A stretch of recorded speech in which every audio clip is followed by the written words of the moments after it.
Hello friends, good morning.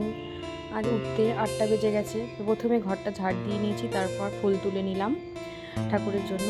আর এদিকে এই ঘরের মধ্যে কতগুলো রয়েছে আমাদের মুরগি, এগুলো দেশি মুরগি, বেরোনোর জন্য চেঁচাচ্ছে অনেকক্ষণ ধরে। ওই জন্য দরজাটা খুলে দিলাম, যে যার মতন পালিয়ে গেছে।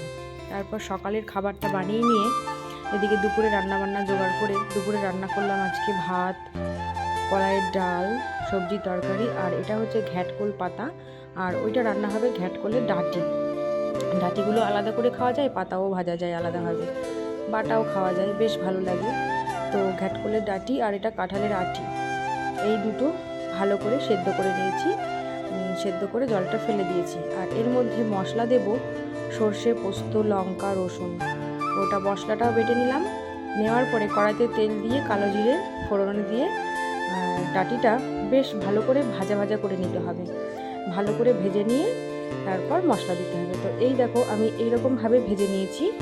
এরপরে ওই মশলাটা এর মধ্যে দিলাম। মশলা দিয়ে বেশ বেশিক্ষণ ধরে ভাজতে হবে। ভালো করে ভাজা হয়ে গেলে এই অবস্থায় নামিয়ে দিতে হবে।